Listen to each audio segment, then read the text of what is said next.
विश्व के राज्य के तख्त नशीन। बच्चे देख, विश्व के राज्य के तख्त नशीन, ये फीलिंग आती है कि तू सतयुग में राजा होगा। विचार कर बच्चे, क्या लगता है आपको?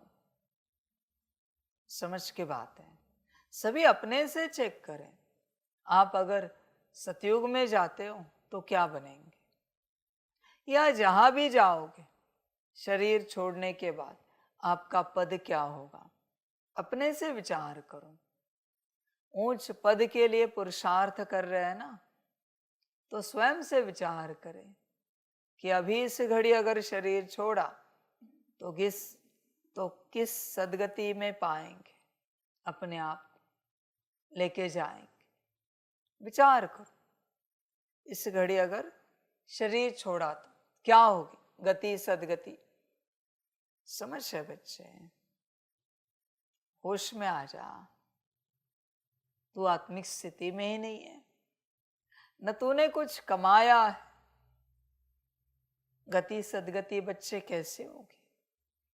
मेरे हिसाब से तो दुर्गति को पाएगा, क्योंकि तू तेरे में नहीं आया है, न तूने कुछ कमाया है। अब तक की आपकी इस आध्यात्मिक यात्रा में आपने कितने शब्द, कितने महावाक्य आत्मिक स्थिति में सुने? किसी को 10 साल हुए, किसी को 15 साल हुए, 20 साल, 25, 30 साल। क्या इतने वर्षों में जो आपने सुना है आत्मिक स्थिति में, उसको अगर काउंट किया जाए तो क्या एक मुरली भी बनेगी क्या? या वो भी नहीं बन पाएगी? एक मुरली 3 पेजेस बनेंगे क्या? हाँ बाबा, हमने जितने महावाक्य आत्मिक स्थिति में सुने उसकी एक मुरली बन रही, एटलीस्ट कम से कम एक मुरली है क्या पॉसिबल? सितारे ने कितना ज्ञान सुना है, बिंदी ने कितना ज्ञान सुना है, लाइट ने कितना ज्ञान सुना है। क्या एक मुरली भरेगी क्या? 3 पेजेस, 4 पेजेस, जो भी हो। और आप कहते हो आपने कमाया है। कितना कमाया है? कहां पर है? विचार करो। पहले अपने विश्व के राज्य के तख्त नशीन बनना होता है। तूने कमाया कितना है? तू स्वयं विचार कर। तूने सुना तो है कि ये रतन है, पर इकट्ठा कितने किए? नाम रूप को नहीं सुना रहा हूं मैं, ये रतन। बच्चे विचार कर, जमा कितना हुआ है अब तक की इस यात्रा में? तेरे पास कितना योग जमा है? 63 मिनट भी है क्या जमा? Exact, accurate. 63 जन्मों के 63 मिनट भी है क्या? आत्मा समझकर तूने परमात्मा को परम धाम में याद किया है, ऐसे 63 मिनट भी है क्या तेरे पास? तू स्वयं विचार कर। बच्चे, माया ने कड़ा भ्रम में रखा है। तूने धारणाएं तो बहुत तेज की है, हर प्रकार की, बाहरी। आत्मिक धारणा कितनी है तेरे पास? कितनी धारणाएं की है? आत्मा से संबंधित धारणा, ये 3 शब्द है, तो 3 भी कोई धारणा तो बता सकता है? आत्मा से संबंधित 3 धारणा, बस, ज्यादा नहीं कह रहा। आत्मा से संबंधित खान पान तो देह की धारणा है, वस्त्र तो देह की धारणा है, सफेद वस्त्र, शुद्ध खान पान, ये सब देह का है बच्चे।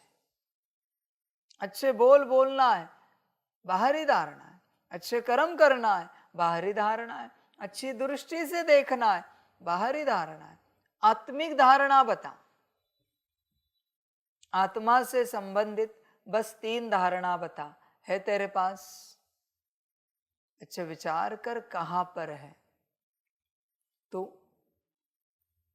कहां तक पहुंचा है, और तू कहता है सेवा करता है। कौन सी सेवा? आत्माओं की सेवा कर रहा है या आत्माओं के देह के व्यवस्था की सेवा कर रहा है? विचार कर। झाड़ू पोछा आत्माओं के देह की व्यवस्था है, बर्तन आत्माओं के देह की व्यवस्था है, भोजन आत्माओं के देह की व्यवस्था है। आत्माओं की सेवा क्या करता है? आत्माओं की सेवा समझ है बच्चे। कोई कहेंगे हम ज्ञान देते, ध्यान से चेक करो, ज्ञान देते वक्त आत्माओं को ज्ञान दे रहे हो या किसी नाम रूप को ज्ञान सुना रहे हो? कहते हो ना ज्ञान देते हैं। कोई कहते योग सिखा रहे, किसको? नाम रूप को या आत्मा को योग सिखा रहे हो? आत्माओं की सेवा कितनी की है? समझ के बात है। सेवा दो अक्षर है, तो ऐसी कोई दो आत्माएं हैं जिनकी आत्मिक रूप में तुमने सेवा की है, आत्मा समझकर आत्मा की सेवा की। ऐसी कोई दो आत्माएं हैं अब तक की यात्रा में तुम्हारे जीवन में? बच्चे क्या किया है अब तक? जमा तो कुछ नहीं, सब शून्य है बच्चे। सब कुछ होश में रहना, बाकी तुम्हारी अपनी मर्जी। नहीं आना है होश में, मत आओ, जो अच्छा लगे। मेरा काम है ज्ञान देना, बताना, आगे आपकी मर्जी। बच्चे देख, चिंतन कर अपना और अपना कल्याण कर।